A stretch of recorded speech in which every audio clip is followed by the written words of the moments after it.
आज हम लोग पढ़ेंगे क्लास 10th का मैथ, जिसमें पढ़ेंगे दो चर वाले रैखिक समीकरण के युग्म। अब यहाँ पे देखिए दो चर वाले रैखिक समीकरण के युग्म। दो चर यानी दो अलग अलग चर लेंगे, जैसे x और y, x z या u d। ये दो अलग अलग चर लेंगे, चर वाले रैखिक समीकरण। रैखिक का मतलब होता है जिस चर पे घात एक हो। जैसे एक घात अगर है तो उसे हम क्या बोलेंगे? रैखिक बोलेंगे। समीकरण का युग्म का मतलब होता है जोड़ा। जैसे कोई समीकरण ले लिए 2x प्लस में 5y अब प्लस में 7 बराबर 0, ये समीकरण है। समीकरण का युग्म का मतलब होता है जोड़ा। एक और समीकरण ले लें 3x माइनस में 7y माइनस का 8 बराबर 0, यह है। अब यहाँ पे देखा जाए तो चर एक यह है और एक चर यह है, यानी दो अलग अलग चर हैं। एक यहाँ पे है, एक यहाँ पे है, दो अलग अलग चर हैं। जिस पे घात देखा जाए तो इस पे भी घात एक है और इस पे भी घात एक है, इस पे भी घात एक है और इस पे भी घात एक है। तो जिस पे एक घात होता है उसे हम रैखिक बोलते हैं। किसी चर पे एक घात, जैसे बहुपद पढ़ाया गया था तो उसमें पढ़ाया गया था रैखिक बहुपद। जैसे रैखिक बहुपद का मतलब हो गया कि 2x प्लस में 5 ऐसे करके। इस चर पे कितना घात है? एक घात है। इसे हम क्या बोलेंगे? रैखिक बहुपद बोलेंगे। बताया भी गया था कि वे बहुपद जिसमें चर की घात एक हो उसे हम रैखिक बहुपद बोलते हैं। उसी प्रकार से ये समीकरण है रैखिक, दो चर वाले रैखिक समीकरण। दो अलग अलग चर रहेंगे, ठीक है। कोई भी समीकरण लेंगे तो उसमें दो अलग अलग चर रहेंगे और जिनका घात एक हो उसे हम क्या बोलेंगे? रैखिक समीकरण बोलेंगे। अयुग्म का मतलब होता है जोड़ा, यानी दो अलग अलग समीकरण होंगे, यानी दो समीकरण होंगे इस प्रकार से। अब यहाँ पे इन समीकरणों को सॉल्व करने के लिए जो विधि होती है, जैसे दो चर वाले रैखिक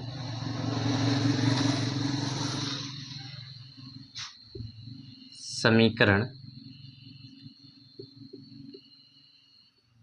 के युग्म को हल करने की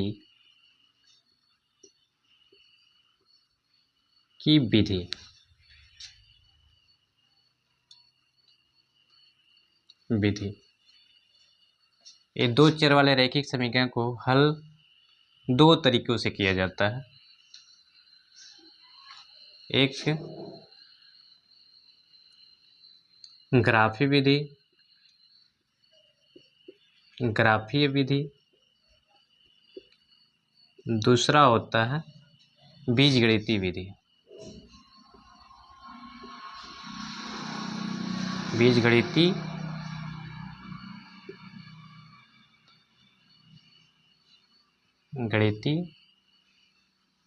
विधि।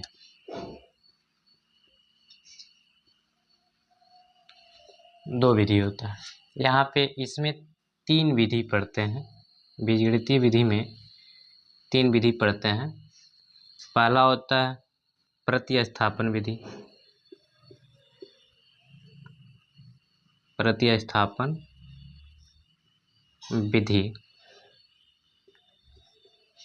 दूसरा होता है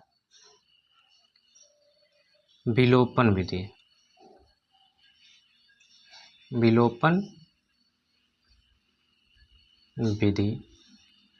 और इसमें तीसरा हो जाएगा वज्र गुणन विधि।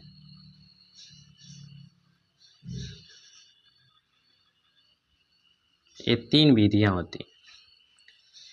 बीजगणितीय विधि में तीन विधि पढ़ेंगे, एक प्रतिस्थापन विधि, दूसरा विलोपन विधि, तीसरा वज्र गुणन विधि। यहाँ पे दो विधि होती है जिसमें से एक ग्राफी विधि। अब ग्राफी विधि में और बीजगणितीय विधि। अब ग्राफी विधि में इसमें ऐसे दो समीकरण दिया हुआ है, जैसे इसका व्यापक रूप देखेंगे तो यहाँ पे ये a1x प्लस में b1y प्लस में c1 बराबर 0 पहले समीकरण के लिए लिख सकते हैं। दूसरे समीकरण के लिए a2x प्लस में b2y प्लस में c2 बराबर 0। यानी पहले समीकरण के लिए हम नाम दे सकते हैं, यानी एक समीकरण है तो उसके लिए हम लिख सकते हैं ax प्लस में by प्लस में c बराबर 0। अगर कोई एक समीकरण दिया हुआ है तो उसके लिए इतना लिख सकते हैं। अगर एक से अधिक हो रहा है तो उसके लिए हम इस प्रकार से लिख सकते हैं। अगर दो हैं तो पहले के लिए a1x प्लस b1y प्लस में c1, यानी a1 b1 c1 का मतलब हो गया कि यह दर्शा रहा है पहले समीकरण को। a2 b2 c2 का मतलब हो गया कि ये दर्शा रहा है दूसरे समीकरण को। यहाँ पे जो a1 b1 c1 है ये वास्तविक संख्या है, a2 b2 c2 भी क्या है, वास्तविक संख्या को दर्शा रहा है। जैसे यहाँ पे दिया है x का गुणांक 2 है और y का गुणांक 5 है। यहाँ पे x का गुणांक a1 है, y का गुणांक b1 है, यहाँ पे c1 है और यहाँ पे c1 है। तो यहाँ पे जो 2, 5 और 7 है ये एक वास्तविक संख्या है। तो उसी प्रकार से हम दर्शा सकते हैं कि a1 b1 c1 एक वास्तविक संख्या है। यहाँ पर दूसरा समीकरण दिया है 3x प्लस में 7y माइनस में 7y और माइनस में 8 बराबर 0। यहाँ पे a2x यानी दूसरे समीकरण के लिए दर्शाएंगे a2x प्लस में b2y प्लस में c2 बराबर 0। यहाँ पर भी जो a2 b2 c2 है ये वास्तविक संख्या को दर्शा रहा है। यहाँ पे वास्तविक संख्या यानी पहला चैप्टर पढ़ाया गया था वास्तविक संख्या। वास्तविक संख्या जो होता है वह परिमेय और अपरिमेय संख्याओं से मिल करके बना होता है। तो यहाँ पे परिमेय संख्या भी हो सकता है, अपरिमेय संख्या भी हो सकता है। तो यहाँ पे यह दो समीकरण जो दर्शाएंगे उनको इस प्रकार से हम दर्शा सकते हैं। तो यहाँ पे पहला हम पढ़ेंगे ग्राफी विधि। यह जो है पहला जो प्रश्नावली है 3.1 इसमें पढ़ेंगे यह ग्राफी विधि से हम इसका हम क्या करेंगे, इसको सॉल्व करेंगे। जो समीकरण दो चर वाले रैखिक समीकरण हैं उनको सॉल्व करेंगे। तो यहाँ पे x के रूप में x और y के रूप में देगा, t और s के रूप में देगा, यानी दो अलग अलग चर मिलेंगे जिसमें चर का मान ज्ञात करना होता है। तो यहाँ पे जो पहला प्रश्नावली है 3.1 उसमें ग्राफी विधि से सॉल्व करेंगे। उसके बाद से 3.2 इसमें हम प्रतिस्थापन विधि से सॉल्व करेंगे। x और y का मान निकालेंगे यानी चर का मान निकालेंगे। उसके बाद से प्रश्नावली 3.3 में हम विलोपन विधि पढ़ेंगे। विलोपन विधि से सॉल्व करना सीखेंगे दो चर वाले रैखिक समीकरण। उसके बाद से तीसरा यानी चौथा 3.4 में वज्रगुणन विधि पढ़ाया जाता था, लेकिन अभी समय एक कोर्स में नहीं है, एक कट गया है। अब इसको नहीं पढ़ना है, वज्रगुणन विधि नहीं पढ़ना है, केवल इसमें ग्राफी विधि पढ़ना है और प्रतिस्थापन विधि और विलोपन विधि पढ़ना है। एक कोर्स में नहीं है, ये कट गया है तो इसको नहीं पढ़ना है। अब सबसे पहले हम जानेंगे कि ग्राफी विधि में अब कैसे इसको सॉल्व करेंगे। तो यहाँ पे ग्राफी विधि में जैसे में दो समीकरण दे देगा, ग्राफ विधि से सॉल्व करना होगा तो इसमें पूछेगा कि ये दो समीकरण हैं इनसे दो रेखाएं बनेंगे, इन दो समीकरण से दो रेखाएं बनेंगे। तो इसमें बोलेगा कि दो रेखाएं क्या प्रतिच्छेदी रेखा है, ऐसे क्या प्रतिच्छेदी रेखा है या क्या समपाती रेखा है, समपाती रेखा। या ये दो रेखाएं समांतर रेखाएं ऐसे। तो प्रतिच्छेदी रेखा का मतलब होता है कि दो रेखाएं एक दूसरे को प्रतिच्छेद यानी काटते हैं, उसे हम प्रतिच्छेदी रेखा कहते हैं। संपाती का मतलब होता है कि वे दो रेखाएं जो एक दूसरे यानी एक रेखा दूसरे रेखा पे प्रतिस्थापित है उसे संपाती रेखा बोलेंगे। अगर समांतर रेखा हो गया, समांतर रेखा का मतलब होता है कि दो रेखाएं दो रेखाओं के बीच की दूरी समान है, उसे हम क्या बोलेंगे? समांतर रेखा बोलेंगे। अब धीरे धीरे इसको अब ग्राफी विधि से इसको बताया जाएगा। तो इसको पहले मिटाया जाए।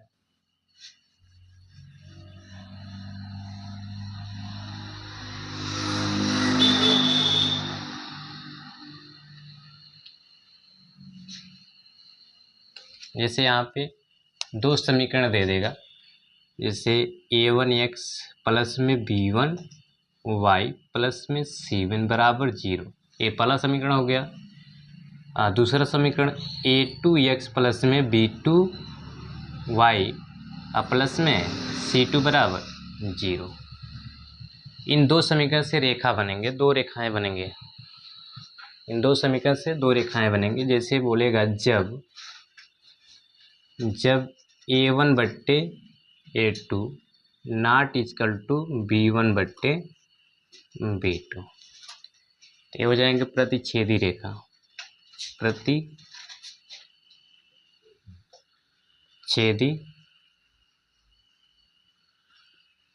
रेखा। हल की बात किया जाए तो ये हो जाएगा अद्वितीय हल। अद्वितीय हल जब a1 बट्टे a2 बराबर b1 बट्टे b2 और नॉट इक्वल टू c1 बट्टे c2, अगर ऐसे दे दिया तो ये हो जाएगा समांतर रेखा। रेखाएं कर रहे समांतर रेखा। इसमें अगर हल की बात किया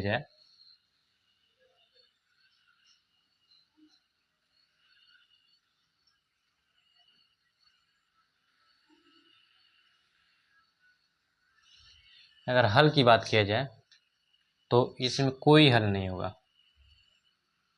कोई हल नहीं।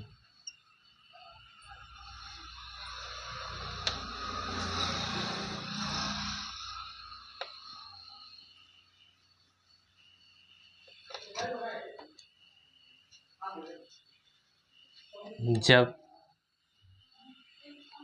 a1 बट्टे a2 बराबर b1 बट्टे b2 बराबर c1 बट्टे c2, अगर तीनों बराबर हो जाएंगे तो ये हो जाएगा संपाती रेखा।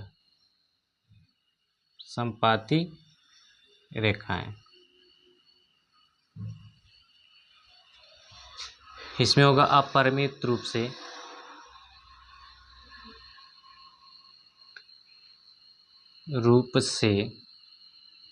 अनेक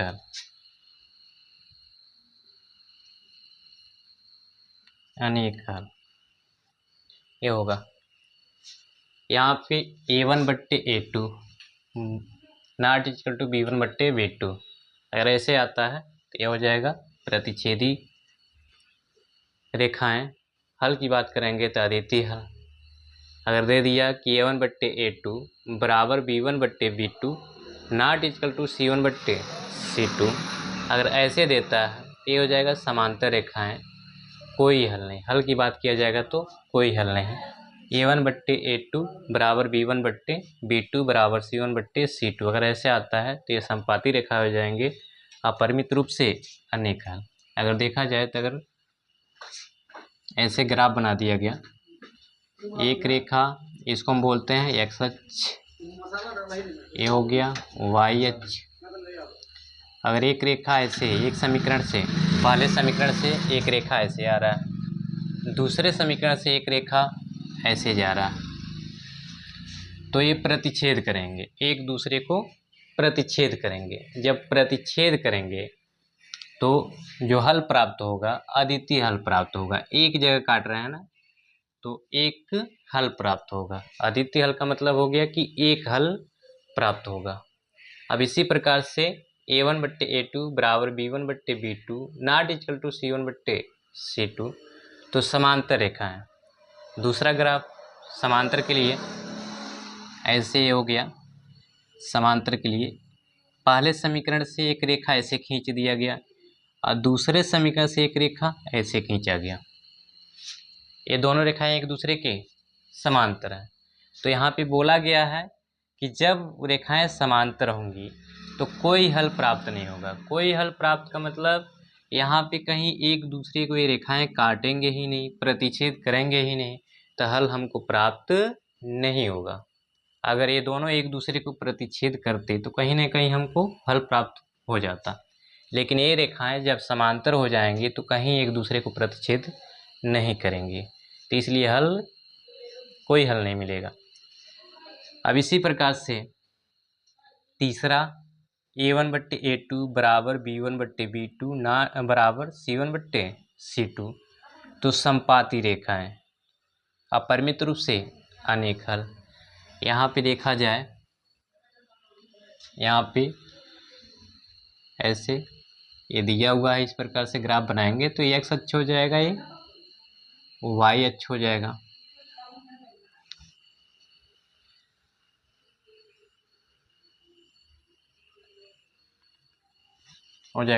अब यहाँ से देखें तो एक पहले समीकरण से एक रेखा ऐसे खींच दिया गया, फिर दूसरे समीकरण से इसी पे एक रेखा खींचा गया, वो भी इसी पे खींचा गया, यानी इसी पे आ रहा है, इसी रेखा के ऊपर आ रहा है, तो ये प्रतिस्थापित हो गया। एक रेखा, यह रेखा दूसरी रेखा क्या हो गया, प्रतिस्थापित हो गया। तो इसमें जब हल प्राप्त होगा तो वो अपरिमित रूप से अनेक हल प्राप्त होगा, जिससे हम क्या बोलेंगे, अगर प्रतिस्थापित है तो उसे समपाती रेखा बोलेंगे। अगर हल की बात किया जाए तो अपरिमित रूप से अनेक हल प्राप्त होगा। कैसे कि देखा जाए तो यहाँ पर भी, यहाँ पर भी, यहाँ पर भी, यहाँ पर भी, हर बिंदु पे हल मिलेगा।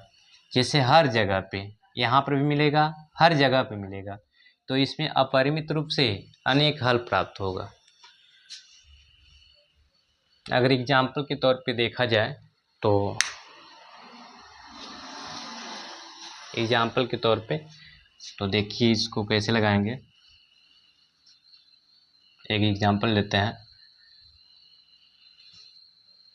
जैसे ये हो गया समीकरण फर्स्ट, 2x प्लस में 5y माइनस में 3 बराबर 0, ये पहला समीकरण हो गया। उसके बाद से दूसरा समीकरण हम ले लेंगे 3x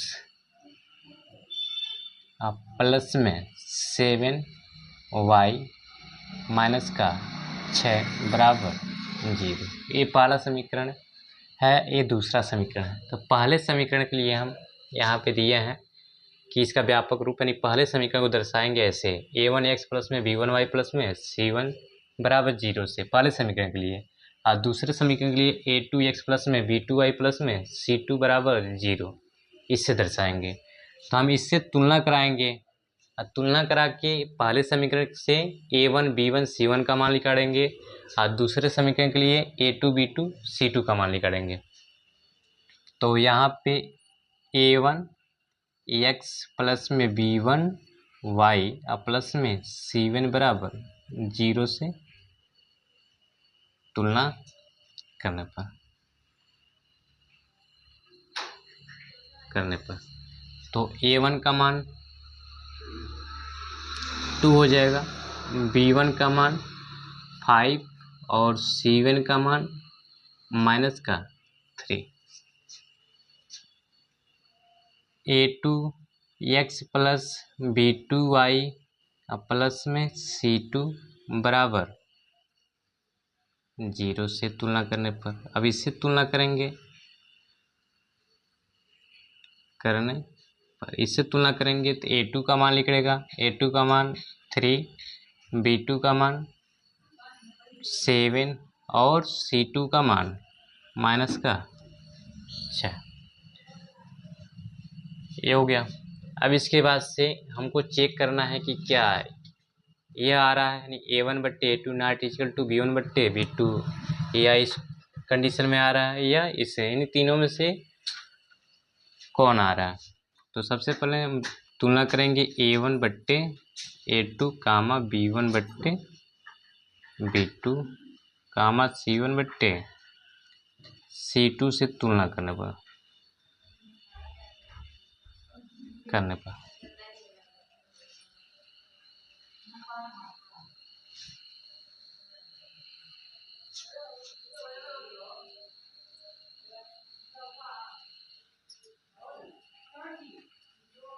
से अनेक है।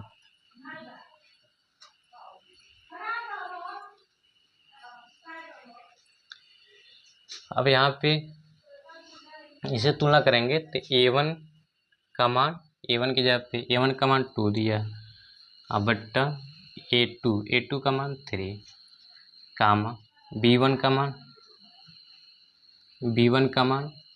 5 और b2 का मान 7 और c1 का मान माइनस का 3 और c2 का मान माइनस का 6। अब देखा जाए तो 2/3 5/7 ये दोनों एक दूसरे के बराबर नहीं है।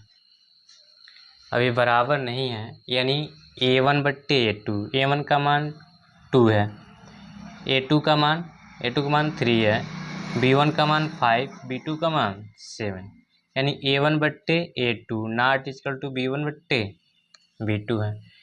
तो कौन सा कंडीशन फॉलो कर रहा है, यानी a1/a2 not equal to b1/b2।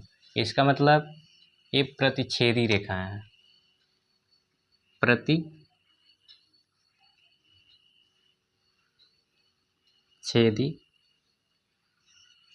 रेखा है।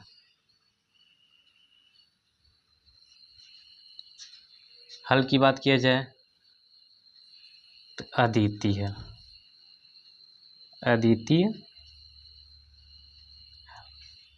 इसी प्रकार से दो समीकरण और लेंगे। अगर a1/a2 बराबर b1/b2 इसी प्रकार से लगाएंगे और नॉट इक्वल टू c1/c2 हो जाएगा, तो ये समांतर रेखाएं हो जाएंगे, कोई हल नहीं होगा। फिर ऐसे ही दो समीकरण a1/a2 बराबर b1/b2 बराबर c1/c2 आता है, तो ऐसे ही तुलना करके हम लगाएंगे, सॉल्व करेंगे। अगर तीनों बराबर हो जाएगा तो समपाती रेखाएं हो जाएंगे, और हल की बात किया जाएगा तो अपरिमित रूप से अनेक हल हो जाएगा। अब यहाँ पे अभी ग्राफ विधि से हम लोग पढ़ेंगे कि ग्राफ विधि से कैसे इसको सॉल्व किया जाएगा।